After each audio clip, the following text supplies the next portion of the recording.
கர்த்தருக்கு ஸ்தோத்திரம். யாராவது எடுத்தவங்க வாசிங்க. மத்தேயு 27வது அதிகாரம் 46வது வசனம். மத்தேயு 27வது அதிகாரம் 46வது வசனம். 9 மணி நேரத்தில் இயேசு ஏலி ஏலி லாமா சபக்தானி என்று மிகுந்த சத்தமிட்டு கூப்பிட்டார்.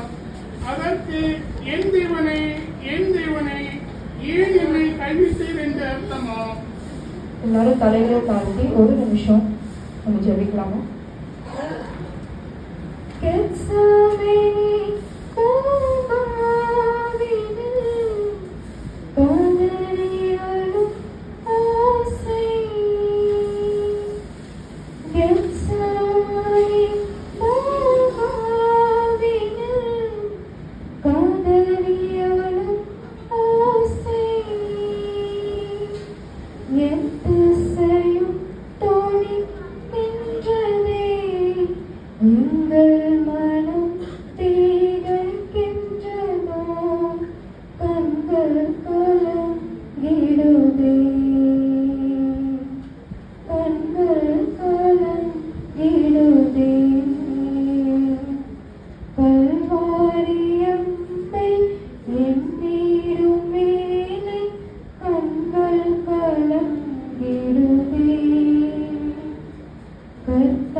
அப்பா உங்க பாடுகளே ஆண்டவரே இந்த நிமிஷம் நினைச்சா கூட ஆண்டவரே எங்க நெஞ்சம் ஆண்டவரே அப்படியே ஒழிஞ்சு போகுது ஆண்டவரே. ஏசப்பா ஏன்னா நீங்க அவ்வளோ இருக்கிறதுக்காக ஆண்டவரே இந்த நேரத்துல ஆண்டவரே பாடுபட்டிருக்கீங்க அப்பா. ஸ்தோத்திரம் ஏசப்பா. அதை உணர்ந்த ஆண்டவரே இந்த வார்த்தைகளை நாங்கள் கேட்க என்னை மறைத்து நீங்க பேச நான் கேட்டுக்கொள்கிறேன். இயேசு நாமத்தில் ஜெபிக்கிறேன் நல்ல பிதாவே. ஏலோய் ஏலோய் லாமா சபக்தானி. நம்ம பார்த்தோம்னா இந்த 7 வார்த்தைகள்ல ஒரே ஒரு வார்த்தையில மட்டும்தான் இங்கிலீஷோ ஹிந்தியோ தமிழ் இல்லாம வேற ஒரு லாங்குவேஜ் இருக்கும். அதாவது ஏலோய் ஏலோய் லாமா சபக்தானி. ஏசப்பா எவ்வளோ வார்த்தைகள் இந்த பைபிள்ல நம்ம படிக்கிறோம். ஏசப்பா எவ்வளோ வார்த்தைகள் பேசியிருக்காங்க. ஆனா இந்த ஒரே ஒரு வார்த்தையை மட்டும்தான் அவங்க மொழியில அப்படியே வச்சிருக்காங்க. இங்கிலீஷ் பைபிள்லயும் சரி தமிழ் பைபிள்லயும் சரி இந்த ஒரே ஒரு வார்த்தை மட்டும்தான். அப்ப நான் இதை யோசிக்கும் போது எதுக்காக இந்த ஒரு வார்த்தை மட்டும், இந்த ஒரு சென்டென்ஸ் மட்டும் ஏன் கர்த்தர் ஏசப்பாவுடைய மொழியில வச்சிருக்காங்க அப்படின்ட்டு நான் தியானிக்கும் போது நிறைய விஷயங்கள் கர்த்தர் எனக்கு இந்த வசனத்தின் மூலமா கத்து கொடுத்தாங்க. ஆக்சுவலி எப்பவும் நான் இந்த 4th வேர்ட்ஸ் நான் எடுக்கவே மாட்டேன். ஏன்னா எனக்கு கொஞ்சம் ஒரு கான்ட்ரவர்ஷியலான ஒரு வேர்ட்ஸ் மாதிரி இருக்கும். ஏன்னா எல்லாத்தையும் கர்த்தர் சகித்தாங்க. ஆனா என் தேவனே ஏன் என்னை கைவிட்டீர்ன்னு எதுக்கு சொன்னாங்க அப்படின்னு நான் எப்போ நான் இந்த 7 வார்த்தைகள் பேசணும்னு கேட்கும் போது நான் இந்த வசனத்தை மட்டும் இக்னோர் பண்ணிடுவேன். ஏன்னா எதுக்கு நம்மளுக்கு தேவையில்லாம என்ன சொல்றது, வசனங்கிறது நம்மளுக்கு எல்லா வசனமும் முக்கியம் தான். பட் இருந்தாலும் நான் இந்த வசனம் கொஞ்சம் டஃப்பா இருக்கும்னு நினைச்சு நான் விட்டுருவேன். ஆனா இந்த வருஷம் பாத்தீங்கன்னா இந்த வசனம் மட்டும்தான் பாக்கி இருந்துச்சு. ஸோ அதனால வேற ஆப்ஷன் இல்லாம இதை எடுத்துட்டேன். பட் கர்த்தனுடைய பாதத்துல உட்கார்ந்து நான் ஒரு நாள் இதை பத்தி தியானிக்கும் போது கர்த்தர் எனக்கு அநேக விஷயங்களை இந்த ஒரு வசனத்தின் மூலமா எனக்கு கர்த்தர் கத்து கொடுத்தாங்க. அது மூலமா தான் எனக்கு என்ன தெரிஞ்சிச்சுன்னா, நம்ம எந்த ஒரு வசனத்தையும் பார்த்து ஓடிடக்கூடாது. நம்ம அதை உட்கார்ந்து கர்த்தர்கிட்ட நம்ம கேட்டோம்னா கர்த்தர் நிறைய விஷயங்களை நம்மளுக்கு கத்து கொடுப்பாங்க. ஸோ சில ஆப்சர்வேஷன் இந்த வசனத்தின் மூலமான ஆப்சர்வேஷன்ஸ் என்னதுன்னா, ஒண்ணு என்னன்னா, இது ஏசப்பாவுடைய மொழியிலேயே இந்த வசனம் இருக்கு. ஏலோ ஏலோய் லாமா சபக்தானி. ஏசப்பாவுடைய மொழி என்னதுன்னு தெரியுமா யாருக்காவது? அரபிக்லயே ஏசப்பாவோட இந்த மொழியிலேயே இந்த வசனம் இருக்கு. எப்பவும் நம்ம எல்லாரும் கொஞ்சம் இமேஜின் பண்ணுங்களேன். சிலவங்க இருப்பாங்க ரொம்ப இங்கிலீஷ்லயே எப்பவும் ரீல் விட்டுட்டே இருப்பாங்க, ரொம்ப ஹிந்தினா பேசிட்டு இருப்பாங்க, தமிழ்லே வராதுன்னு சொல்லுவாங்க. ஓகே, நான் யாரையும் இது பண்ணல. பட் யூஸ்வலி எனக்கு தமிழ் எல்லாம் வராது அப்படின்ட்டு ரொம்ப வந்து ஸ்டைலா நம்ம சொல்லுவோம் இல்லையா. மண்டியில நஞ்சுன்னு போய் ஒன்று போட்டுக்க, என்ன வரும்? ஃபர்ஸ்ட் அம்மா அப்படின்னு தான் கத்துவாங்க. மதர் அப்படின்னு கத்துவாங்களா? இல்ல. வலி உள்ள எவ்வளவு ஆழமா இருந்துச்சுன்னா நம்ம ஓன் லாங்குவேஜ் வெளியே வரும். ரைட்ல நம்ம வந்து கதறி அழணும்னா நம்ம இங்கிலீஷ்ல கதறி அழ முடியாது. எவ்வளவுதான் நம்ம இங்கிலீஷ்ல பேசினாலும் நம்ம அம்மாட்ட வந்து தமிழ்லயோ இல்லாட்டி நமக்குள்ள பிடிச்ச லாங்குவேஜ்ல பேசினாதான் அது ஏதோ ஒண்ணு நம்ம வந்து மனசுல இருக்க எல்லா பாரமும் போனது மாதிரி இருக்கும். ஸோ இந்த வசனத்துல ஒரு பெரிய ஒரு ஆழம் இருக்கு. ஏசப்பா வந்து அந்த சிலுவையில தொங்கிட்டு அவங்க ஓன் லாங்குவேஜ்ல இந்த வார்த்தைய ரொம்ப லவுடான ஒரு கிரைல இதை கற்று சொல்லியிருக்காங்க. ஓகே, சாதாரணமா சொல்லல, இதை வந்து கனத்த சத்தத்தோட ஏலோய் ஏலோய் லாமா சபக்தானி அப்படின்னு சொல்லியிருக்காங்க. ஓகே, ஸோ இது எதுக்காக எப்படி சொல்லியிருக்காங்க அப்படின்னு நம்ம பார்க்கலாம். என் தேவனே ஏன் என்னை கைவிட்டி. நம்ம யூஸ்வலி நினைக்கலாம் ஏசப்பா வந்து ரொம்ப பாடுகளை பட்டிருக்காங்க. ஆப்வியஸ்லி எவ்வளோ அவமானப்பட்டிருக்காங்க. இந்த என்டையர் டே நீங்க பாத்தீங்கன்னா, நீங்க passion of the Christ movie பார்த்துக்கோங்க, இல்லை ஜீசஸ்ங்கிற மூவி பார்த்துக்கோங்க.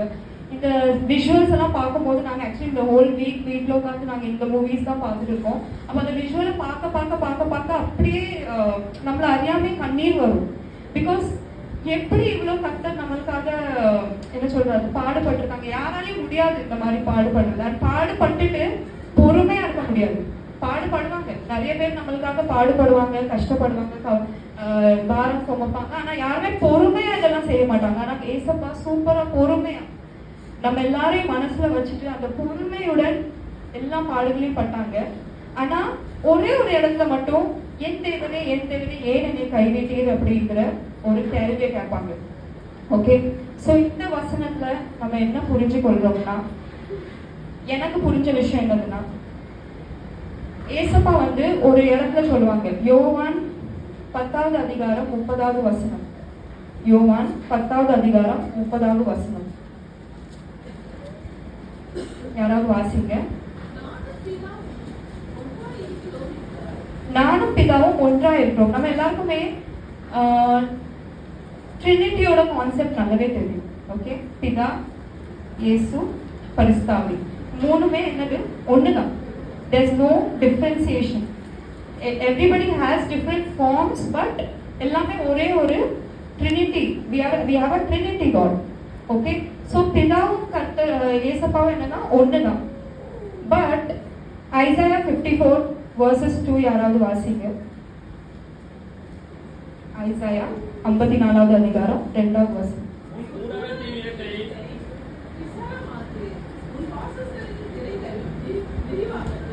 Sorry, Isaiah 59:2. உங்கள் அக்கிரமங்களே உங்களுக்கும் உங்கள் தேவனுக்கும் நடுவாக பிரிவினை உண்டாக்குகிறது. உங்கள் பாவங்களே உங்களுக்கு செவி கொடாதபடிக்கு அவருடைய முகத்தை உங்களுக்கு மறைக்கிறது. ஓகே, சோ இந்த வசனத்தின் மூலமா என்ன தெரியுதுன்னா, ஏசப்பா என்னதான் ஓன் சன்னா இருந்தாலுமே இந்த உலகத்துக்கு வந்து கர்த்தர் ஏசப்பா வந்து ஒரு மனிதனாக தான் அனுப்பிவிட்டாங்க. ஓகே, அந்த சிலுவை அப்படிங்கிறது வந்து ஒரு பாவத்தின் சின்னம். நம்ம எல்லாருக்குமே தெரியும். Symbol of sin. சோ இந்த சிம்பிள் ஆஃப் சின்ல தொங்கிட்டு இருக்க ஏசப்பாவை கர்த்தரால பார்க்க முடியாது. ஏன்னா அவர் வந்து பாவத்தை வந்து கொஞ்சம் கூட பாவம் எங்க இருக்கோ அங்க இருக்க முடியாது. அவருடைய முகத்தை வந்து என்ன ஆக்கிடுவாங்கன்னா திருப்பிடுவாங்களாம் பாவத்துல இருக்கு. நம்ம ஐசாயா 59:2 நம்ம படிக்கிறோம். சோ அந்த நிமிஷத்துல ஏசப்பா வந்து எல்லாத்துடைய பாவங்களையும் அவங்க சுமந்துக்கிட்டு அந்த சிலுவையில நிற்கும் போது என்ன ஆயிருக்குமா, கர்த்தர் அவருடைய முகத்தை திருப்பி இருப்பாங்க. அவருடைய ஓன் மகனா இருந்தாலுமே கூட, அவர் ஒரு தப்பும் பண்ணலன்னா கூட கர்த்தர் அவருடைய முகத்தை ஏசப்பாட்ட இருந்து திருப்பினதுனால அவரால் அதை சகிக்க முடியல. ஏசப்பாவால கர்த்தர் அவர் முகத்தை என்னை விட்டு திரும்பின அந்த விஷயத்தை சகிக்க முடியாம என்ன சொல்றாங்கன்னா, ஏலோய் ஏலோய் லாமா சபக்தானி. அவங்க பாடுபட்டதுக்கோ வச்சதுக்கோ இல்லாட்டி அவங்க கண்ணீர் விட்டதுக்கோ இல்லாட்டி அவங்களுக்கு வலி வேதனைனால இதை சொல்லல. கர்த்தர் அவர்கிட்ட இருந்து அந்த முகத்தை திருப்பினதுனால. எதுக்காக திருப்பினாங்கன்னா, நம்ம தேவன் வந்து ஒரு ரொம்ப பயங்கரமான ஒரு தேவன். அவரால் கொஞ்சம் கூட பாவத்துல லைக் பாவத்தை வந்து கொஞ்சம் கூட அவரால் பார்க்க கூட முடியாது, தலையை திருப்பி வச்சிருவாங்க. ஸோ அதனால அந்த பாவம் நிறைஞ்ச அந்த சிலுவையில இருந்து கர்த்தர் அங்க இருந்து விலகுனதுனால ஏசப்பா அங்க நின்று அதுதான் சொல்லியிருக்காங்க. இது மூலமா நம்மளுக்கு என்ன கத்துக்கிடுறதுக்கு, நம்ம வாழ்க்கையில என்ன கத்துக்கிடலாம்னா, நம்ம அநேக நேரத்துல வந்து பாவம் பண்ணுவோம். அண்ட் இந்த அந்தகாரமான இந்த உலகத்துல டெஃபினெட்லி பாவம் பண்ணாம யாராலும் இருக்க முடியாது. அண்ட் சின்ன சின்ன பாவங்கள் ஆன் அ டெய்லி பேசிஸ் பண்ணதான் வேண்டியது இருக்கும் சில சிச்சுவேஷன்ஸ்ல. ஆனா அந்த சிச்சுவேஷன்ல நம்ம அதுக்கு வந்து டியூன் இன் பண்ணிட்டு நம்ம அது கூடயே போயிட்டு இருக்கோமா, இல்லாட்டி நம்ம அப்படியே கத்தி நம்ம வந்து பாவம் பண்ணிட்டோம்னு நம்ம தெரிஞ்ச உடனே are we getting back to God? இங்க ஏசப்பா பாவம் பண்ணல, ஆனா அந்த பாவத்தின் சின்னத்தில் தொங்கிட்டு இருந்த ஏசப்பாக்கு தெரிஞ்சுட்டு கர்த்தர் என்னையே பார்த்து முகத்தை திரும்பிட்டாங்க அப்படின்ட்டு. ஸோ அங்க நின்று அவங்க சொன்னாங்க, எந்த வேலை ஏன் என்னை கைவிட்டி. ஸோ இன்னைக்கு நம்ம ஒரு சின்ன பாவம் ஏதாச்சும் பண்ணிட்டு அப்புறம் நம்ம are we returning back to God. நேற்றுக்கு பாஸ்டர் ஒரு அருமையான ஒரு விஷயம் சொன்னாங்க, யூதாஸை பத்தி அண்ட் பேதுருவை பத்தி. எல்லாருக்கும் ஞாபகம் இருக்கும்னு நினைக்கிறேன். யூதாஸ் வந்து பாவத்தை பண்ணிட்டு திரும்ப உலகத்துக்குள்ளே போயிட்டாங்க. ஆனா பேதுரு பாவத்தை பண்ணிட்டு கர்த்தரை ஃபாலோ பண்ணாங்க. ஏசப்பாவை ஃபாலோ பண்ணிட்டு போனதுனால என்ன ஆச்சுன்னா யூதாஸ்க்கு என்ன நிலைமை அண்ட் பேதுருக்கு என்ன நிலைமைன்னு நம்மளுக்கு தெரியும். அதே போலதான் இன்னைக்கு நம்ம இந்த உலகத்துல வாழ்றோம். எஸ்பெஷலி மும்பை அப்படிங்கிற ஒரு சிட்டியில நம்ம வாழ்ந்துட்டு இருக்கோம்னா ஒவ்வொரு நாளும் டெஃபினெட்லி பாவம் நிறைஞ்ச ஒரு உலகத்தை தான் நம்ம வாழ்றோம். நம்ம கூட இருக்கிறவங்க, பக்கத்துல இருக்கிறவங்க, ஏத்தால இருக்கிறவங்க எல்லாருமே என்ன சொல்றது, பாவத்துல தான் இருக்காங்க. ஸோ டெஃபினெட்லி கொஞ்சமாச்சும் நம்மள அதை அஃபெக்ட் பண்ணதான் செய்யும். ஆனா கொஞ்சம் கூட அஃபெக்ட் பண்ண உடனே நம்ம பண்ண வேண்டிய விஷயம் என்னதுன்னா, என் தேவனேன்ட்டு நம்ம கர்த்தர் இடத்துல போய் கொஞ்சம் கூட நம்மளால வந்து கர்த்தர் இல்லாம இருக்கவே முடியக்கூடாது. அதுதான் ரெண்டாவது விஷயம். ஏசப்பா வந்து எல்லாத்தையுமே சகிச்சுட்டாங்க. ஆனா கர்த்தர் அவர்கிட்ட இருந்து இல்லைன்னு தெரிஞ்ச அந்த நொடி பொழுது அவங்க என்ன செஞ்சாங்க, கத்தி என் தேவனே ஏன் என்னை கைவிடுறதுன்னு கேட்டாங்க. அதே போலதான் இன்னைக்கு நம்ம நிறைய விஷயங்களை வந்து நம்ம வந்து காம்ப்ரமைஸ் பண்ணலாம், என்னனாலும் பண்ணலாம். ஆனா கர்த்தர் நம்ம வாழ்க்கையில இல்லை அப்படின்னு தெரிஞ்ச அந்த விஷயத்துல நம்ம காம்ப்ரமைஸ் பண்ணவே கூடாது. நம்ம உடனே நம்ம கத்தி கர்த்தர்கிட்ட நம்ம போயிடணும். அதுதான் இந்த வசனத்தின் மூலமா நம்மளுக்கு தெரிஞ்சுக்கலாம். ஏசப்பா எவ்வளவோ பாடுகளை பொறுமையா பட்டாங்க. பொறுமையா நம்ம எந்த ஒரு இடத்துலயும் நீங்க பாத்தீங்கன்னா, என்டையர் பைபிளை நீங்க ரீட் பண்ணி அந்த என்டையர் போர்ஷனை ரீட் பண்ணி பாத்தீங்கன்னா, எந்த ஒரு இடத்துலயும் அவங்க ஹைப்பர் ஆகும், இல்லாட்டி யாரையும் திட்டி, இல்லாட்டி யாரையும் சபிச்சு எதுவுமே பண்ணல. அவங்க ஒரு ஆட்டுக்குட்டியை போல எல்லாத்தையும் வந்து சகிச்சுக்கிட்டாங்க. ஆனா இந்த ஒரே ஒரு விஷயத்துல மட்டும் என் தேவனே ஏன் என்னை கைவிட்டதுன்னு கேட்டாங்க. ஏன்? பிகாஸ் ஹீ நோஸ் அவங்க கர்த்தர் இல்லாம அவங்களால ஒன்றும் செய்ய முடியாது அப்படின்னு. இன்னைக்கு நம்மளும் இந்த உலக பிரகாரமான வாழ்க்கையை வாழும் போது we also should know this one single thing that கர்த்தர் இல்லாம என்னால ஒண்ணுமே செய்ய முடியாது. பாவம் யாரும் பண்ணாம இருக்காங்க, டெஃபினெட்லி பண்ணுவாங்க. பட் பாவம் பண்ணதுக்கு அப்புறம் நம்ம கர்த்தர் இடத்துல போய் மன்றாடி நம்ம கர்த்தர் இடத்துல போய் நம்மளை திரும்ப சரண்டர் பண்றோமா அப்படிங்கிறத சற்று சிந்தித்து பார்க்கணும். கர்த்தர் எப்பவுமே நம்மள வந்து கைவிடுற தேவன் கிடையவே கிடையாது. ஆனா ஒரே ஒரு இடத்துல மட்டும் கைவிடுவாங்க. எப்போனா நம்ம பாவத்துல இருந்துட்டே இருந்தோம்னா. பாவிய கைவிட மாட்டாங்க. ஆனா பாவத்திலே நான் இருப்பேன்னு டிசைட் பண்றவங்க இருக்காங்களே, அவங்கள கர்த்தர் கைவிடுவாங்க. ஸோ இன்னைக்கு நம்ம ஒரு டிசிஷன் எடுக்கணும். ஏசப்பா கர்த்தாவே, நான் இந்த சிச்சுவேஷன்ல இருக்கேன், இன்னைக்கு என்ன நீங்க மாற்றணும். இன்னைக்கு நான் வந்து உங்க கருத்துல நான் கொடுக்குறேன். என்னை எந்த வகையிலையும் கைவிட்டுறாதீங்க கர்த்தாவே அப்படின்ட்டு நம்ம எல்லாருமே ஒரு மனதின் ஆவியோட ஏசப்பா எப்படி எல்லாத்தையும் சகிச்சாங்க, ஆனா கர்த்தர் அவர்கிட்ட இருந்து இல்லை அப்படிங்கறத தெரிஞ்சதை மட்டும் அவங்க சகிக்க முடியலையோ, அதே போல இன்னைக்கு ஏசப்பா நம்ம கூட இருக்கிறத உணர்ந்து நம்ம எல்லாரும் நம்ம இந்த மும்பை பட்டணத்தின் வாழ்க்கையை நம்ம வாழலாம். எல்லாரும் ஜெபிக்கலாமா? ஸ்தோத்திரம் ஆண்டவரே, ஸ்தோத்திரம் அப்பா. ஏசப்பா இந்த வார்த்தைகளை எங்களுக்கு கொடுத்ததுக்காக நன்றி ஏசப்பா.